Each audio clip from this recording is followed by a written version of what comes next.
का गिरना भी क्या कहलाता है, एक सामान्य बात होती है। ठीक है, नेक्स्ट क्वेश्चन है। इसके साथ साथ आपको ये भी याद रखना है कि जितने भी जो नींबू वर्गीय पौधे हैं वो किस फैमिली से बिलोंग करते हैं, रूटेसी कुल से। किससे बिलोंग करते हैं, रूटेसी फैमिली से बिलोंग करते हैं। ठीक है, नेक्स्ट क्वेश्चन है कि जब फेनी एक पेय पदार्थ होती है, याद रखना कि फेनी क्या होती है, एक पेय पदार्थ होती है, तो इसे किससे तैयार किया जाता है, तो इससे तैयार किया जाता है काजू और नारियल से। और अगर बात करते हैं सीडेर की, जैसे कि हमने अभी सोल्व किया था कि सीडेर को तैयार किया जाता है सेब से। ओके, नेक्स्ट क्वेश्चन लहसुआ का कुल है, तो याद रखना लहसुआ जिसे डिग्रा आर्वेंसिस के नाम से जाना जाता है, तो वो किस फैमिली से बिलोंग करता है, याद रखना बोरेजिनेसी फैमिली से बिलोंग करता है। ठीक है, नेक्स्ट क्वेश्चन है कि कौन सी फसल उगाने में जल भराव अर्थात वाटर लॉगिंग कंडीशन की आवश्यकता होती है, तो एक मोस्ट कॉमन क्वेश्चन है, किसकी आवश्यकता होती है, धान को। ठीक है, नेक्स्ट क्वेश्चन है कि राजस्थान का कौन सा भाग थार मरुस्थल के नाम से जाना जाता है, तो यार जो पश्चिमी भाग है, ठीक है, राजस्थान का जो पश्चिमी क्षेत्र है, तो उसी को याद रखना थार मरुस्थल के नाम से भी जाना जाता है। नेक्स्ट क्वेश्चन है कि गेहूं में सिंचाई की क्रांतिक अवस्था कौन सी है, तो आपको पता ही होगा कि CRI स्टेज, जिसे याद रखना शीर्ष जड़े बनते समय के नाम से भी जाना जाता है, और ये कितने दिन बाद में निकलती है, 21 दिन बाद में। ठीक है, नेक्स्ट क्वेश्चन की हम बात करते हैं कि राजस्थान में सर्वाधिक पशु कौन सा होता है, तो कौन सा होता है, बकरी। नेक्स्ट क्वेश्चन है कि कौन सी फसल कम टेम्परेचर से सबसे अधिक प्रभावित होती है, तो ये होती है, याद रखना, सरसों।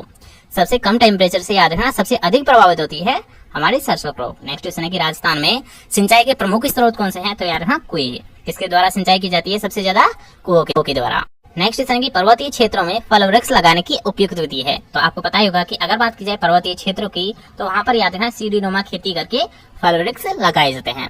ठीक है, नेक्स्ट क्वेश्चन है कि कौन सा पोषक तत्व वृद्धि के लिए आवश्यक है, अर्थात याद रखना वेजिटेटिव ग्रोथ के लिए कौन सा आवश्यक होता है, नाइट्रोजन।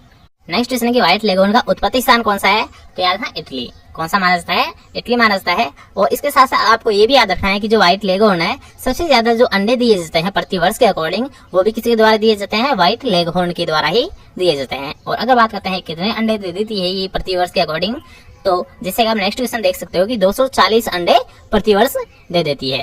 ठीक है, नेक्स्ट क्वेश्चन है कि सबसे ज्यादा अंडे दिए जाते हैं, तो ये भी किसके द्वारा दिए जाते हैं, व्हाइट लेगोन के द्वारा ही दिए जाते हैं। नेक्स्ट क्वेश्चन है कि पशुओं को कृमियों को मारने के लिए कॉपर सल्फेट की मात्रा का प्रयोग किया जाता है, वो कितना किया जाएगा, तो यहाँ केवल और केवल 1% का प्रयोग किया जाता है कृमियों को मारने के लिए।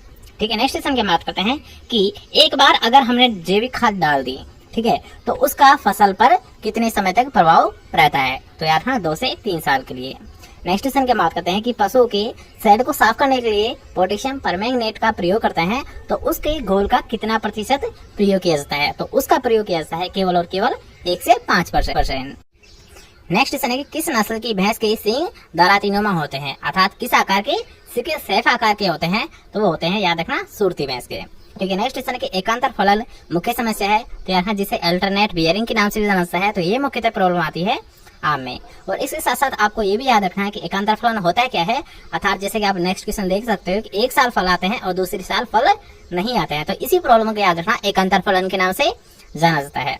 ठीक है, नेक्स्ट क्वेश्चन की हम बात करते हैं कि देश के भौगोलिक क्षेत्रफल में राजस्थान का हिस्सा है, तो याद रखना कि अगर बात की जाए राजस्थान की, तो याद रखना राजस्थान का केवल और केवल 10% हिस्सा होता है। और अगर बात करते हैं एक्यूरेट की, तो याद रखना 10.41, ठीक है, 10.41 क्षेत्रफल होता है भौगोलिक क्षेत्रफल में राजस्थान। नेक्स्ट क्वेश्चन की साधारणतः गाय और भैंस के शरीर का टेम्परेचर कितना होता है, तो ये रखा जाता है, याद रखना 37 डिग्री सेंटीग्रेड तापमान। ठीक है, नेक्स्ट क्वेश्चन है कि आलू की बुआई के लिए प्रति हेक्टेयर बीज दर रखी जाती है, तो सबसे पहले आपको पता होना चाहिए कि जो बीज दर के लिए किसको अप्लाई करते हैं, तो याद रखना आलू में कंद को रखा जाता है। ठीक है, और ये कंद की मात्रा कितनी रखी जाती है, याद रखना 15 से 20 क्विंटल प्रति हेक्टेयर रखी जाती है। ठीक है, नेक्स्ट क्वेश्चन है कि जीवाणु जनित कौन कौन से रोग है, तो याद रखना एंथ्रेक्स हुआ, थनैला रोग हुआ और जहरवा, जिसे याद रखना ब्लैक क्वार्टर के नाम से जाना जाता है, तो ये मुख्यतः बैक्टीरिया जनित बीमारी होती है। ठीक है, नेक्स्ट क्वेश्चन है कि गेहूं की किस्में है, तो याद रखना राज 3077, लोक फर्स्ट और राज 3777, ये होती है गेहूं की वैरायटी। और अगर बात करते हैं बेर की, तो याद रखना बेर की होती है गोला और मुंडिया, जो कि याद रखना फेमस वेराइटीज है और इनसे क्वेश्चन आपसे पूछे जाते हैं। इसके साथ साथ आपको ये भी याद रखना है कि जो गमोसिस बीमारी है किससे संबंधित है, याद रखना नींबू वर्गीय जो फल होते हैं उनमें मुख्यतः गमोसिस बीमारी देखने को मिलती है। नेक्स्ट है ग्वारफाटा अर्थात एलोवेरा को किस श्रेणी में रखा गया है, तो आपको पता ही होगा कि एलोवेरा याद रखना मेडिसिनल प्लांट की श्रेणी में रखा गया है। ठीक है, नेक्स्ट क्वेश्चन है कि दूध की शर्करा को क्या बोलता है, तो आपको एक नॉर्मल क्वेश्चन है कि लैक्टोज शर्करा होती है। दूध में कौन सी शर्करा होती है, याद रखना लैक्टोज शर्करा होती है, जो कि दूध के दही बनने पर लैक्टिक अम्ल में चेंज हो जाती है। याद रखना कि दूध के दही बनने पर जो लैक्टोज शर्करा होती है ये लैक्टिक अम्ल के रूप में बदल जाती है। ठीक है। नेक्स्ट क्वेश्चन है कि राष्ट्रीय डेयरी अनुसंधान संस्थान कहाँ स्थित है? ये पड़ता है करनाल में, और करनाल कहाँ स्थित है? हरियाणा में। ठीक है। नेक्स्ट क्वेश्चन है कि थार का रेगिस्तान कहाँ स्थित है? तो थार का रेगिस्तान मुख्यतः भारत में स्थित है।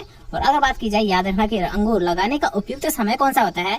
तो अंगूर लगाने का उपयुक्त समय माना जाता है जनवरी को। नेक्स्ट क्वेश्चन की हम बात करते हैं कि दूध का अपेक्षित घनत्व किससे ज्ञात करते हैं? तो यार हाँ, लैक्टोमीटर से ज्ञात किया जाता है। ओके, इसके साथ साथ आपको ये भी याद रखना है कि ब्लड रेड जो कि एक मोस्ट पॉपुलर वैरायटी होती है, किसकी होती है? याद रखना, स्वीट ऑरेंज की वैरायटी होती है। नेक्स्ट क्वेश्चन की राजस्थान के कौन से जिले में राठी गाय सामान्यतः देखी जाती है? तो राठी गाय मुख्यतः बीकानेर जिले में देखी जाती है।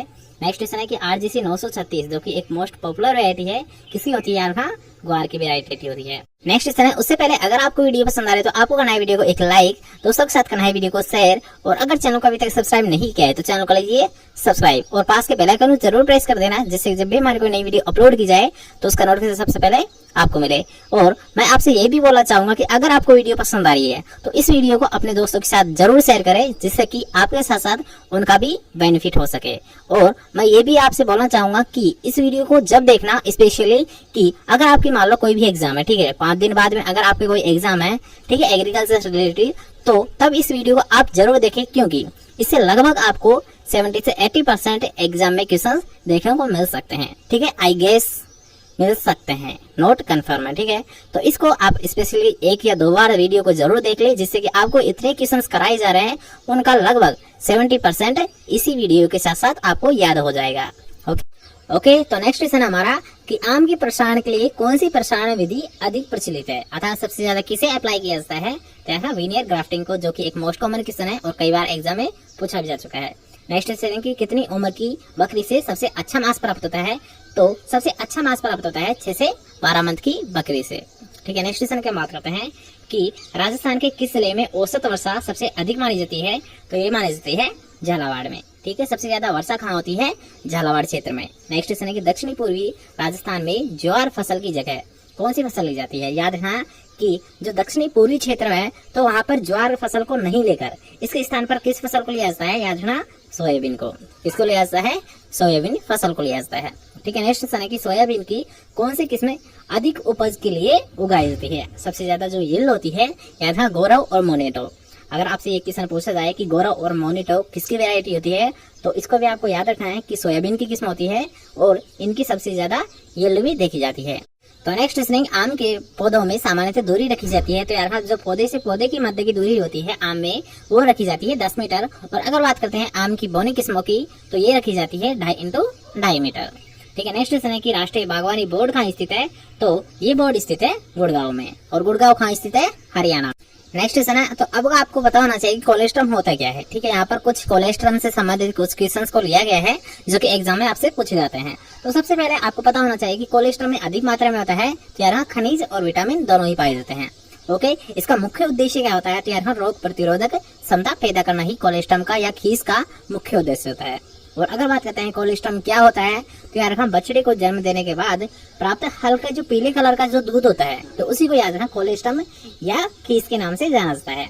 ठीक है, और अगर बात करते हैं इसमें कौन सा विटामिन सर्वाधिक मात्रा में पाया जाता है, तो वो पाया जाता है vitamin A. Okay, next question की बात करते हैं कि कोलेस्ट्रम का अन्य नाम है, तो यार कोलेस्ट्रम को मुख्यतः खीस के नाम से भी जाना जाता है। नेक्स्ट क्वेश्चन है कि खजूर का उत्पत्ति स्थान कौन सा है? तो इराक। कौन सा होता है? इराक। नेक्स्ट क्वेश्चन है कि राजस्थान अन्य देशों से किस श्रेणी में अग्रणी है? तो याद रखना पीली क्रांति। और पीली क्रांति किससे संबंधित है? याद रखना ऑयल सीड क्रॉप से। किससे संबंधित है? ऑयल सीड क्रॉप से संबंधित होती है। नेक्स्ट क्वेश्चन है कि ढोल का किस्म है? तो ढोल का मुख्यतः याद रखना अनार की किस्म होती है। नेक्स्ट क्वेश्चन की हम बात करते हैं कि खुली पशुशाला में वयस्क भैंसों को कितने स्थान की आवश्यकता होती है? तो इन्हें आवश्यकता होती है 80 से 100 वर्ग फुट। नेक्स्ट क्वेश्चन है कि पपीते में कितने समय में फल आने लगते हैं? तो यार अगर बात की जाए पपीते की, तो यार पपीते में मुख्यतः 12 मंथ में फल आने लगते हैं। और अगर बात की जाए केले की, तो यार केले में भी 11 से 12 मंथ के समथिंग फल आने लगते हैं। और केला एकमात्र ऐसा वृक्ष है जो कि अपनी पूरी लाइफ साइकिल में केवल एक बार फ्रूट देता है। तो नेक्स्ट क्वेश्चन है कि कुरूपता कौन से फल के उत्पादन की एक महत्वपूर्ण बीमारी होती है? तो यहाँ कुरूपता मुख्यतः निम्न वर्गीय फलों की एक मेन प्रॉब्लम होती है। नेक्स्ट क्वेश्चन है कि संतरा का सबसे ज्यादा उत्पादन लिया जाता है? तो यहाँ संतरा का सबसे ज्यादा उत्पादन लिया जाता है झालावाड़ में। नेक्स्ट क्वेश्चन है कि किस जानवर को रेगिस्तान का जहाज बोला जाता है? तो वो बोला जाता है ऊंट को, जो कि एक कॉमन क्वेश्चन है और कई बार एग्जाम में पूछा भी जा चुका है। नेक्स्ट क्वेश्चन की बात करते हैं कि भारत में बीजीय मसालों वाली फसलों का सबसे ज्यादा क्षेत्रफल व सर्वाधिक उपज वाला राज्य कौन सा है। अर्थात सबसे ज्यादा जो बीजीय मसाले हैं उनकी सबसे ज्यादा याद रखना क्षेत्रफल और उत्पादन की अगर बात की जाए तो राजस्थान का प्रथम स्थान आता है। ठीक है, नेक्स्ट क्वेश्चन है कि केंद्रीय शुष्क बागवानी संस्थान कहाँ स्थित है। याद रखना केंद्रीय शुष्क बागवानी स्थान है बीकानेर में स्थित है। ओके, अब बात करते हैं CRI। तो याद रखना CRI की अगर बात की जाए फुल फॉर्म की तो इसका याद रखना CRI का होता है क्राउन रोड इनिशिएशन। और अगर बात करते हैं SRI की मेथड की तो याद रखना SRI की फुल फॉर्म होती है सिस्टम ऑफ राइस इंटेंसिफिकेशन। तो इन दोनों को आपको विशेष ध्यान रखना है क्योंकि दोनों ही क्वेश्चन एग्जाम में पूछे जा चुके हैं। ठीक है, नेक्स्ट क्वेश्चन की बात करते हैं कि बर्ड फ्लू किससे संबंधित होता है। तो याद रखना कि बर्ड फ्लू संबंधित होता है मुर्गियों से, और याद रखना मुर्गियों को ही कुक्कुट पालन के नाम से भी जाना जाता है। ठीक है, नेक्स्ट पॉइंट है कि बर्ड फ्लू किससे होता है। तो याद रखना बर्ड फ्लू मुख्यतः वायरस के द्वारा फैलता है। ओके, नेक्स्ट क्वेश्चन है कि राजस्थान में औसत वार्षिक वर्षा कितनी होती है। तो ये होती है याद रखना 575 सेंटीमीटर नहीं है, सॉरी यहाँ पर मिसप्रिंट हुई है थोड़ी। अगर बात की जाए याद रखना मिलीमीटर तो याद रखना 575 मिलीमीटर। और अगर बात करते हैं सेंटीमीटर में तो याद रखना केवल 57.5 सेंटीमीटर वर्षा होती है। याद रखना कि अगर बात की जाए मिलीमीटर में तो होती है राजस्थान में औसत वार्षिक वर्षा 575 mm अर्थात मिलीमीटर। और अगर बात की जाए सेंटीमीटर में तो याद रखना केवल और केवल 57.5 सेंटीमीटर वार्षिक वर्षा होती है राजस्थान में। ठीक है, नेक्स्ट क्वेश्चन की बात करते हैं कि प्रजनन के उपयोग में आने वाले नर अश्व को क्या कहा जाता है। तो उसे बोला जाता है याद रखना स्टेलियन। नेक्स्ट क्वेश्चन है ग्रीन हाउस पद्धति से फसल उत्पादन को होने वाला लाभ क्या है। तो आपको पता ही होगा कि ग्रीन हाउस क्या होता है, ऑफ सीजन में फसल लेना। जैसे कि अभी अगर मान लो गाजर का सीजन नहीं है और इस सीजन में गाजर को ग्रो कर रहे हैं तो उसे बोला जाता है ग्रीन हाउस पद्धति। ठीक है, अर्थात इसका मुख्य लाभ क्या है, ऑफ सीजन में फसल लेना। नेक्स्ट क्वेश्चन की बीटी कपास का सबसे ज्यादा क्षेत्रफल कौन से प्रदेश में है, अर्थात सबसे ज्यादा इसे ग्रो कहाँ किया जाता है। तो यार रखा महाराष्ट्र में। नेक्स्ट क्वेश्चन है कि चोकला मालपुरा नस्ल है, अर्थात यार रखा चोकला किसकी नस्ल है। एक चोकला प्रसिद्ध नस्ल होती है भेड़ की। ठीक है, नेक्स्ट क्वेश्चन की बात करते हैं कि आम में जो फ्लावरिंग अर्थात जो पुष्प लगते हैं वो कौन से समय में लगते हैं। अर्थात यार रखा नवंबर से फरवरी के मध्य मुख्यतः पुष्पन देखा जाता है आम में। ओके, नेक्स्ट क्वेश्चन की बात करते हैं कि धान के खेत से कौन सी गैस निकलती है। तो यहाँ मीथेन गैस निकलती है जिसे यहाँ CH4 के नाम से भी जाना जाता है। नेक्स्ट क्वेश्चन है ऑपरेशन फ्लड का लक्ष्य है। तो यहाँ ऑपरेशन फ्लड का मुख्य उद्देश्य होता है दूध की पैदावार को बढ़ाना। और अगर बात करते हैं ऑपरेशन फ्लड कब स्टार्ट किया था तो यहाँ 1970 से स्टार्ट हुआ था और 1996 तक चला था। ऑपरेशन फ्लड कब तक चला था याद रखना 1970 से 1996 तक चला था। ठीक है, नेक्स्ट क्वेश्चन की बात करते हैं कि गेहूं का मुख्य अनुहरण खरपतवार है, अर्थात यार अनुहरण जिसे याद रखना नकलची खरपतवार भी बोला जाता है। तो कौन सा गेहूं सा जिसे याद रखना गेहूं का मामा या गुल्ली डंडा के नाम से भी जाना जाता है। और अगर बात करते हैं नेक्स्ट क्वेश्चन की गेहूं सा को नष्ट किया जाता है तो यार इसको कंट्रोल किया जाता है आइसोप्रोटोयरम के द्वारा। ठीक है, नेक्स्ट क्वेश्चन है कि पीली क्रांति किससे संबंधित है। तो याद रखना ऑयल सीड क्रॉप अर्थात तिलहनी फसलों से संबंधित होती है पीली क्रांति। अब बात करते हैं हम एग्रीकल्चर के उस ब्रांचेस के बारे में कि इनका अध्ययन क्या कहलाता है। जैसे कि आप पहले ही देख सकते हो कि एग्रोस्टोलॉजी किसे बोला जाता है। तो यार रहा घासों की खेती का अध्ययन करना ही एग्रोस्टोलॉजी कहलाता है। अगर बात करते हैं आर्बोरिकल्चर तो यार रहा साग झाड़ी का अध्ययन आर्बोरिकल्चर कहलाता है। अगर बात करते हैं रेशम कीट के पालन का अध्ययन क्या कहलाता है तो यार रहा उसे बोला जाता है सेरिकल्चर। ठीक है, अगर बात करते हैं रेगिस्तान के अध्ययन को क्या बोला जाता है तो इसका आपको विशेष ध्यान रखना है कि रेगिस्तान के बारे में संपूर्ण अध्ययन करना है क्या कहलाता है इरेमोलॉजी कहलाता है। ठीक है, नेक्स्ट क्वेश्चन है कि मोरिकल्चर किसे बोला जाता है। तो यार शहतूत की खेती का अध्ययन करना ही मोरिकल्चर कहलाता है। अगर बात की जाए एपीकल्चर की तो यार मधुमक्खी पालन का अध्ययन एपीकल्चर कहलाता है। और अगर बात करते हैं वर्मी कल्चर की तो यार केंचुओं का पालन अर्थात केंचुओं का पालन करना है क्या कहलाता है वर्मी कल्चर कहलाता है। और केंचुए से जो खाद प्राप्त होती है उसे बोला जाता है वर्मी कंपोस्ट। ठीक है, नेक्स्ट क्वेश्चन है कि लेक कल्चर किसे बोला जाता है। तो यार लाख के कीटों की खेती अर्थात लाख के कीटों के बारे में संक्षिप्त जानकारी लेना है क्या कहलाता है लेक कल्चर कहलाता है। ठीक है, तो नेक्स्ट क्वेश्चन की बात करते हैं कि सबसे अधिक कीटनाशी का प्रयोग किस फसल में किया जाता है। अब याद रखना सबसे ज्यादा जो इंसेक्टिसाइड है सबसे ज्यादा किसमें अप्लाई करेंगे तो याद रखना कॉटन फसल में, क्योंकि इसमें सबसे ज्यादा इंसेक्ट लगते हैं। ठीक है, इसलिए सबसे ज्यादा इंसेक्टिसाइड कपास में प्रयोग किया जाता है। लेकिन अगर बात की जाए सबसे अधिक खरपतवार नाशी का प्रयोग किसमें किया जाता है तो यार धान फसल में किया जाता है। अगर बात की जाए इंसेक्टिसाइड की तो यार इंसेक्टिसाइड का प्रयोग करेंगे सबसे ज्यादा कपास में। और अगर बात की जाए हर्बिसाइड की तो यार हर्बिसाइड का प्रयोग किया जाता है धान फसल में। ठीक है, नेक्स्ट क्वेश्चन है कि सर्वाधिक कीटनाशी का प्रयोग करने वाला कौन सा राज्य है। यहाँ पर पूछा गया राज्य की तो कौन सा होता है पंजाब। नेक्स्ट क्वेश्चन है कि कुल क्षेत्रफल के कितने प्रतिशत भाग पर वन होने चाहिए तो यार 33% हिस्से पे मुख्यतः वन होने चाहिए। ठीक है, नेक्स्ट क्वेश्चन की बात करते हैं कि वन संरक्षण अधिनियम कब दिया गया था तो इसे दिया गया था 1980 में। ठीक है, नेक्स्ट क्वेश्चन की बात करते हैं कि RBI अर्थात रिजर्व बैंक ऑफ इंडिया की स्थापना कब की गई थी? तो इसकी स्थापना की गई थी 1935 में। और नेक्स्ट क्वेश्चन और एक मोस्ट इंपोर्टेंट क्वेश्चन है, याद रखेंगे नाबार्ड की स्थापना कब की गई थी? नाबार्ड की स्थापना की गई थी 12 जुलाई 1982 में। सबसे मोस्ट इंपोर्टेंट क्वेश्चन है, याद रखेंगे नाबार्ड की स्थापना कब की गई थी? 12 जुलाई 1982 में की गई थी। ठीक है, नेक्स्ट क्वेश्चन की बात करते हैं कि भारत का प्रथम केवीके कहाँ स्थित है? तो प्रथम जो केवीके अर्थात कृषि विज्ञान केंद्र स्थित है पांडिचेरी में, और पांडिचेरी कहाँ पड़ता है? तमिलनाडु में। ठीक है, नेक्स्ट क्वेश्चन है कि भारत का प्रथम कृषि विश्वविद्यालय कहाँ स्थापित है? तो यार पंतनगर, जो कि कहाँ पर पड़ता है? उत्तराखंड में। और कब स्थापित किया गया था? 1960 में। ठीक है, प्रथम कृषि विश्वविद्यालय कहाँ पर स्थित है? पंतनगर में, और पंतनगर पड़ता है उत्तराखंड में, और इसकी स्थापना की गई थी 1960 में। ठीक है, नेक्स्ट क्वेश्चन की बात करते हैं, न्यूनतम समर्थन मूल्य किसकी सिफारिश से लागू किया गया था? तो ये किया गया था, याद रखना, CACP अर्थात कृषि लागत और मूल्य आयोग के द्वारा न्यूनतम समर्थन मूल्य को लागू किया गया था। ठीक है, नेक्स्ट क्वेश्चन की बात करते हैं कि कब घोषित किया गया था? तो यार ये घोषित किया जाता है फसल बुआई से पूर्व, अर्थात सीड की सोविंग जब तक नहीं की जाती है, जब तक उसकी MSP को घोषित कर दिया जाता है। ठीक है, नेक्स्ट क्वेश्चन की बात करते हैं कि अनाजों में कौन सी एमिनो अम्ल की कमी पाई जाती है? तो यार अगर बात की जाए सीरियल्स क्रॉप की, तो सीरियल्स क्रॉप में होता है लाइसिन की कमी, और अगर बात की जाए यार दलहनी फसलों में, तो दलहनी फसलों के जो दाने होते हैं उनमें कमी पाई जाती है मेथियोनिन की। ठीक है, याद रखना कि अगर बात की जाए सीरियल्स की, तो सीरियल्स में कमी होती है लाइसिन की, और अगर बात की जाए लेगुमिनेसी क्रॉप की, तो उनमें कमी होती है मेथियोनिन की। ठीक है, इन दोनों क्वेश्चंस को आप एक साथ याद रखें। नेक्स्ट क्वेश्चन की बात करते हैं कि पावर टिलर यंत्र किस फसल के लिए, खेती के लिए उपयुक्त माना जाता है? तो पावर टिलर होता है मुख्यतः धान की फसल। ठीक है, नेक्स्ट क्वेश्चन है कि टेट्राजोलियम परीक्षण किसके लिए किया जाता है? तो यार टेट्राजोलियम परीक्षण मुख्यतः सीड की विएबिलिटी अर्थात जीवन क्षमता ज्ञात करने के लिए किया जाता है। ठीक है, नेक्स्ट क्वेश्चन की बात करते हैं कि पराबैंगनी किरणें कहाँ अवशोषित की जाती है? तो यार ओजोन परत पर, यानी जो अल्ट्रावायलेट रेडिएशन होता है उनको कहाँ पर एब्जॉर्ब किया जाता है? ओजोन परत पर। और ओजोन परत कहाँ पाई जाती है? याद रखना, समताप मंडल में। कहाँ पर पाई जाती है? समताप मंडल में पाई जाती है। ठीक है, नेक्स्ट क्वेश्चन की बात करते हैं कि भारतीय कृषि अनुसंधान संस्थान के प्रथम निदेशक थे, तो कौन थे? याद रखना, doctor B Vishwanath. Next question है कि झूमिंग खेती कहाँ होती है? तो आपको पता ही होगा कि झूमिंग खेती, जिसे याद रखना स्थानांतरित खेती के नाम से भी जाना जाता है, तो ये मुख्यतः याद रखना जो भारतीय राज्य होते हैं पूर्वी क्षेत्र में, तो उन्हीं क्षेत्रों में मुख्यतः झूमिंग खेती को अप्लाई किया जाता है।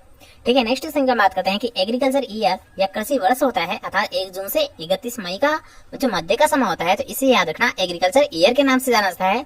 लेकिन अगर बात की जाए 1 अप्रैल से 31 मार्च के मध्य का समय, तो इसे माना जाता है, याद रखना, वित्तीय वर्ष अर्थात फाइनेंशियल ईयर के नाम से जिसे जाना जाता है। ठीक है, नेक्स्ट क्वेश्चन की बात करते हैं कि मिट्टी पलटने वाला हल कौन सा होता है? तो याद रखना एमबी प्लाव अर्थात मोल प्लाव हल को ही मिट्टी पलटने वाला हल माना जाता है। तो नेक्स्ट क्वेश्चन है कौन सा कार्बोहाइड्रेट केवल जीवों की कोशिका में संचित होता है? तो यार अगर बात की जाए, याद रखना, जीवों की कोशिका में, तो जीवों की कोशिका में केवल और केवल ग्लाइकोजन होता है। लेकिन अगर बात की जाए, याद रखना, पादप कोशिका में, तो पादप कोशिका में जो कार्बोहाइड्रेट होती है ये होती है शर्करा के रूप में। किसके रूप में होती है? शर्करा के रूप में, जबकि जीवों में होती है ये ग्लाइकोजन के रूप में। ठीक है, नेक्स्ट क्वेश्चन की बात करते हैं कि अभी हाल ही में कौन से प्रमुख कीटनाशी अर्थात किस इंसेक्टिसाइड पर बैन लगा दिया गया था? तो किस पर लगा दिया गया था? अर्थात एंडोसल्फान पर। ठीक है, नेक्स्ट क्वेश्चन की बात करते हैं कि T&V सिस्टम अर्थात ट्रेनिंग एंड विजिट सिस्टम किसके द्वारा दिया गया था? तो इसको याद रखना डेनियल बेनर के द्वारा दिया गया था। और एक मोस्ट इंपोर्टेंट क्वेश्चन है जो कि कई बार एग्जाम में पूछा जा चुका है, तो इसका आपको विशेष ध्यान रखना है। ओके, तो नेक्स्ट क्वेश्चन की कृषि विज्ञान केंद्र की स्थापना किसकी सिफारिश पे की गई थी? ये क्वेश्चन आपसे पूछा जाता है, तो यहाँ मोहन सिंह मेहता की सिफारिश से की गई थी। ठीक है, अब यहाँ पर हम याद रखना कि IARI अर्थात जो भारतीय कृषि अनुसंधान संस्थान है, इससे संबंधित जो भी मोस्ट इंपोर्टेंट क्वेश्चन है, तो उन सभी को यहाँ पर लिया गया है। तो इनके बारे में हम थोड़ा सा डिटेल में बात कर लेते हैं। तो सबसे पहले याद रखना कि इसकी स्थापना कहाँ की गई थी? तो अगर बात की जाए, याद रखना IARI की स्थापना की, तो याद रखना पूसा बिहार में इसकी स्थापना की गई थी। और कब की गई थी? तो याद रखना 1905 में। ओके, और इसके साथ साथ याद रखना इसका जो ट्रांसफर किया गया था नई दिल्ली में, कब किया गया था? 1936 में किया गया था। ठीक है, नेक्स्ट क्वेश्चन की बात करते हैं कि नेफीड, तो यार नाफेड का फुल फॉर्म क्या होती है? कई बार एग्जाम में पूछी जा चुकी है, तो इसका आपको विशेष ध्यान रखना है। तो national agriculture cooperative marketing federation, यार नेफीड का मतलब होता है national agriculture cooperative marketing federation. तो नेक्स्ट क्वेश्चन है कि ग्रीन रिवोल्यूशन कभी स्टार्टअप किया गया था? तो यार ग्रीन रिवोल्यूशन स्टार्टअप किया गया था 1966 से 67 के मध्य। ठीक है, नेक्स्ट क्वेश्चन की बात करते हैं कि हरित क्रांति जो शब्द था वो किसके द्वारा दिया गया था? यार विलियम्स गॉड के द्वारा दिया गया था। अब बात करते हैं, याद रखना फादर ऑफ ग्रीन रेवोल्यूशन किसे बोला जाता है? तो अब याद रखना कि अगर बात की जाए यार फादर ऑफ ग्रेट रेवोल्यूशन, अगर बात की जाए वर्ल्ड में अर्थात विश्व में पूछा जाता है तो किसको माना जाता है, याद रखना नॉर्मल ई बोरलॉग को।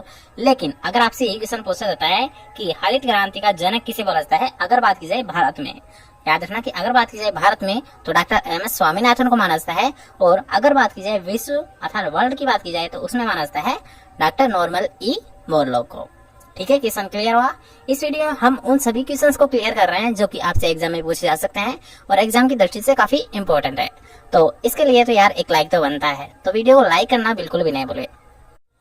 ओके, तो नेक्स्ट पॉइंट है कि ओलेरिकल्चर। अब याद रखना यहाँ पर हम कुछ वर्ड को लेंगे और उनका उत्पत्ति किस भाषा से हुई है। ठीक है, तो उनके बारे में यहाँ पर हम डिस्कस करने वाले हैं। तो इसके लिए आपको पता होना चाहिए कि अगर किसी भी वर्ड के पीछे याद रखना कि कल्चर लगा हो तो वो किस भाषा का शब्द होता है, याद रखना लैटिन भाषा का शब्द होता है। ठीक है, यहाँ पर थोड़ा मिसप्रिंट हुआ है। तो अगर किसी भी वर्ड के पीछे कल्चर लगा होता है तो वो लैटिन भाषा का शब्द होता है, और किसी वर्ड के पीछे अगर मान लो याद रखना लॉजी लगा होता है तो वो किस भाषा का शब्द होता है, याद रखना ग्रीक भाषा का शब्द होता है। ठीक है, तो सबसे पहले हम बात करते हैं ओलेरिकल्चर के बारे में। तो यार यहाँ कल्चर लगा है अर्थात लैटिन भाषा का शब्द है। उसी प्रकार से हॉर्टिकल्चर, तो यार हॉर्टिकल्चर भी लैटिन भाषा का शब्द है। अब आपको यहाँ पर एक पॉइंट याद रखना है कि अगर आपसे पूछ जाता है कि पोमोलॉजी किसका वर्ड है, ठीक है, एक अपवाद है कि अगर याद रखना कि पोमोलॉजी के पूछा जाता है तो ये याद रखना लैटिन और ग्रीक दोनों भाषाओं का ही शब्द होता है, क्योंकि इसमें याद रखना कि जो पोमम होता है ये होता है लैटिन भाषा का और जो लोगस होता है ये होता है ग्रीक भाषा का। इसलिए याद रखना पोमोलॉजी लैटिन प्लस ग्रीक दोनों भाषाओं से मिलकर बना होता है।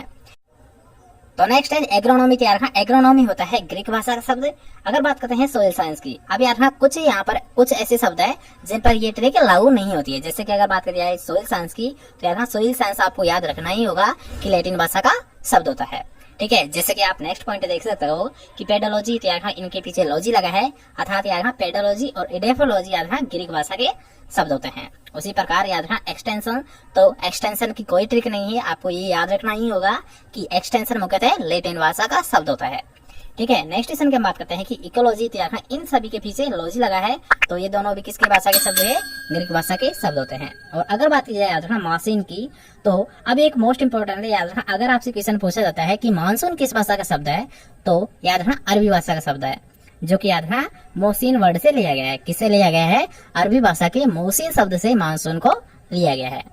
ठीक है, सभी पॉइंट क्लियर हुआ है। तो नेक्स्ट पॉइंट की हम बात करते हैं कि मिथाइल आइसोसाइनेट, जिसे याद रखना MIC के नाम से जाना जाता है, तो इसे कौन सा कीटनाशी बनाने के लिए काम में लिया जाता है, तो इसे बनाया जाता है याद रखना कार्बेरिल। कौन सा बनाया जाता है, कार्बेरिल नामक इंसेक्टिसाइड को इससे तैयार किया जाता है। तो नेक्स्ट क्वेश्चन है कि भोपाल गैस त्रासदी के लिए कौन सी गैस जिम्मेदार थी, तो इसके लिए जिम्मेदार थी MIC गैस अर्थात मिथाइल आइसोसाइनेट गैस।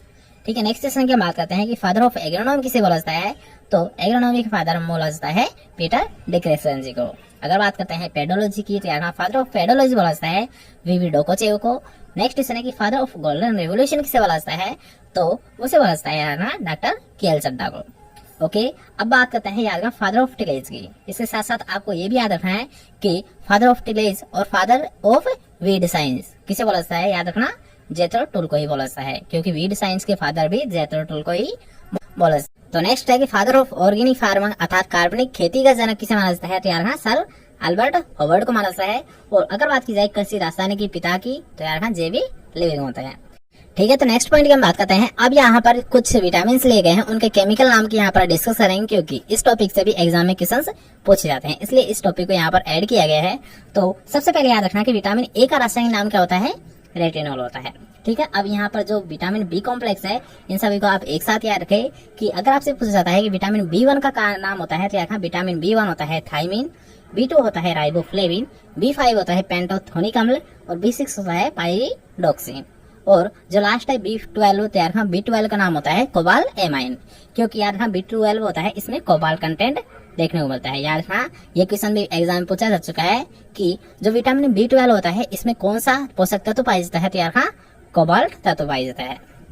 ठीक है, नेक्स्ट क्वेश्चन हम बात करते हैं कि विटामिन C का क्या नाम होता है, तो यार एस्कॉर्बिक अम्ल। विटामिन D का होता है डी कैल्सीफेरोल, जो कि यार सूर्य की धूप से प्राप्त होता है। और अगर बात करते हैं विटामिन E की, तो यार टिकोफेरोल। और लास्ट है कि विटामिन H, तो यार विटामिन H का रासायनिक नाम होता है बायोटीन। और आज का हमारा लास्ट है कि विटामिन K का क्या नाम होता है, तो यार फाइलोक्विनोन होता है। तो यहाँ पर सभी विटामिन के हमने केमिकल नाम डिस्कस कर ही लिए हैं। इसके साथ साथ हम ये भी सोल्व कर लेते हैं कि इनसे कौन सी बीमारी होती है। तो याद रखना कि विटामिन ए की कमी से कौन सा रोग होता है, रतौंधी, जो कि आंख से संबंधित होता है। ठीक है, नेक्स्ट क्वेश्चन है कि विटामिन B1 की कमी से कौन सा रोग होता है, तो यार का बेरी। अगर बात की जाए विटामिन B2 की कमी से कौन सा रोग होता है, तो यार का फोटोफोबिया, जिसमें क्या होता है याद का त्वचा का फटना भी जिसे बोला जाता है। ठीक है, अगर बात करते हैं विटामिन B3 की, तो यार का इससे होता है पेलाग्रा रोग। इसकी कमी से कौन सा रोग हो जाता है, पेलाग्रा रोग, जिससे क्या होता है यार का जीभ पर एक काला धब्बा बन जाता है। तो नेक्स्ट है विटामिन B6 की कमी से कौन सा रोग होता है, यार का स्नायु तंत्र कमजोर पड़ जाता है। और अगर बात करते हैं विटामिन B12 की, तो इससे होता है एनीमिया। ठीक है, और एनीमिया क्या होता है यार ना, रक्त की कमी होना ही एनीमिया रोग कहलाता है। ठीक है, नेक्स्ट है कि विटामिन C, तो यहाँ विटामिन C की कमी से होता है मुख्यतः स्कर्वी रोग। और स्कर्वी रोग में होता क्या है, जो मसूड़े होते हैं तो उनसे ब्लड आने लगता है। तो नेक्स्ट है कि विटामिन D की कमी से क्या होता है, तो यार रिकेट्स रोग। और रिकेट्स रोग में होता क्या है, तो यार हड्डियां टेढ़ी मेढ़ी हो जाती है। इसके साथ साथ अगर बात करते हैं यार का पिजन चेस्ट रोग भी हो जाता है, जो कि किस में देखा जाता है, मुख्यतः बच्चों में देखा जाता है। और इसके साथ साथ यार ऑस्टियोमलेशिया रोग भी हो जाता है, जो कि मुख्यतः वयस्क में देखा जाता है। ठीक है, और विटामिन D का जो सोर्स होता है अर्थात किससे प्राप्त होता है, तो ये होता है सूर्य की धूप से प्राप्त।